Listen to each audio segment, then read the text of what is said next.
নমস্কাৰ বাইদেউসকল, অহা 13 মাৰ্চ নাইবা 14 মাৰ্চৰ ভিতৰত আমাৰ ৰাজ্যৰ অংগনবাড়ী কৰ্মী আৰু সহায়িকাসকলৰ সমস্যা সমাধান হ'ব। হয়, এই সন্দৰ্ভত আমাৰ অসম ৰাজ্যিক অংগনবাড়ী কৰ্মী আৰু সহায়িকা সন্থাই সুখবৰ দিছে।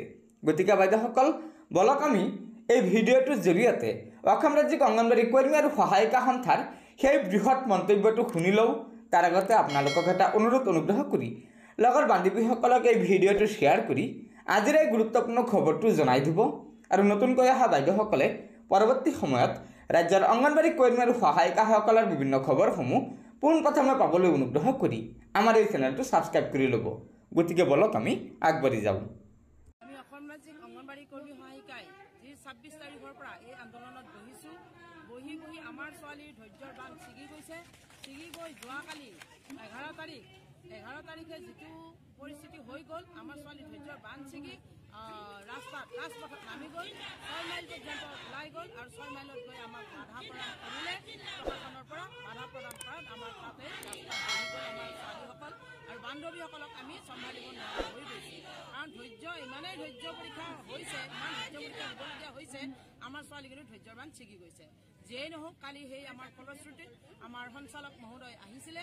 সঞ্চালক মহোদয়ে আমাক কথা দিছে 13-14 তাৰিখৰ ভিতৰত আমাক এটা ৰিজাল্ট দিব। নিশ্চয় আমি ভাল ৰিজাল্ট পাম বুলি আশা কৰিছোঁ। কাৰণ আমাৰ আৰু পৰীক্ষা যাতে নলয়, চৰকাৰক আমি এইটো বিনম্ৰভাৱে অনুৰোধ জনাইছোঁ। আমাৰ অংগনবাড়ী কৰ্মী সহায়িকাৰ প্ৰতি তেওঁলোকে দয়া উপজিব লাগে। দয়া উপজি আমাক আৰু কষ্ট নিদি আমাৰ ধৈৰ্য পৰীক্ষা নলৈ এই 13-14 তাৰিখত আমি যাতে ভাল ৰিজাল্ট এটা পাম, আমি যাতে আৰু এই চচলত যাতে বহিবলগীয়া নহয়, আমাৰ মাতৃসকল, আমাৰ ভগ্নীসকল যাতে এনেকুৱা দিনে নিশাই কষ্ট কৰিবলগীয়া পৰিস্থিতি নহয়, তাৰ কাৰণে আমি অনুৰোধ জনাইছোঁ চৰকাৰক। তেখেতসকলে যাতে আমাৰ ইয়াতেই এই আন্দোলনৰ অৱসান ঘটায়। গতিকে আমি বহুত আশাৰে আকৌ 13-14 তাৰিখলৈ আমি অপেক্ষাৰত।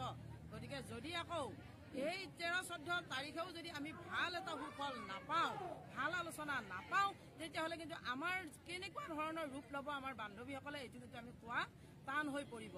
কাৰণ আমি চম্ভালিব নোৱাৰা হৈ গৈছোঁ আমাৰ বান্ধৱীসকলক। কাৰণ বহুত ধৈৰ্য ধৰিছে, এই ধৈৰ্যৰ পৰীক্ষা যাতে আৰু নলয়। কিন্তু 13-14 পিছতো যদি ভাল আলোচনা নহয়, এইটো কি পৰিৱেশ হ'বগৈ এইটো আমি ক'ব নোৱাৰিম, সময়তহে আমি জানিম।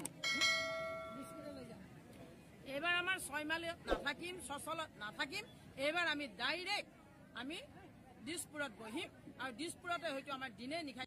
গতিকে বাইদেউসকল, অসম ৰাজ্যিক অংগনবাড়ী কৰ্মী আৰু সহায়িকা সন্থাৰ মন্তব্যৰ পৰা আপোনালোকে নিশ্চয় জানিব পাৰিলে যে অহা 13 নাইবা 14 মাৰ্চৰ ভিতৰত আমাৰ ৰাজ্যৰ অংগনবাড়ী কৰ্মী আৰু সহায়িকাসকলৰ সমস্যা সমাধান হ'ব। অৰ্থাৎ দৰমহা বৃদ্ধি হোৱাৰ পূৰ্ণ সম্ভাৱনা আছে বুলি আমাৰ সন্থাই সদৰি কৰিছে। গতিকে বাইদেউসকল, এয়া নিশ্চয় আমাৰ ৰাজ্যৰ অংগনবাড়ী কৰ্মী সহায়িকাসকলৰ বাবে এটা অত্যন্ত গুৰুত্বপূৰ্ণ খবৰ। সেয়েহে লগৰ বান্ধৱীসকলক এই ভিডিঅ'টো শ্বেয়াৰ কৰি আজিৰ এই গুৰুত্বপূৰ্ণ খবৰটো জনাই দিব। আৰু নতুনকৈ অহা বাইদেউসকলে পৰৱৰ্তী সময়ত ৰাজ্যৰ অংগনবাড়ী কৰ্মী আৰু সহায়িকাসকলৰ বিভিন্ন খবৰসমূহ সম্পূৰ্ণ শুদ্ধ তথ্যৰ ওপৰত পোনপ্ৰথমে পাবলৈ অনুগ্ৰহ কৰি আমাৰ এই চেনেলটো ছাবস্ক্ৰাইব কৰি ল'ব। গতিকে আজিৰ ভিডিঅ'টো ইয়াতে সমাপ্ত কৰিলোঁ। ধন্যবাদ। জয় অসম।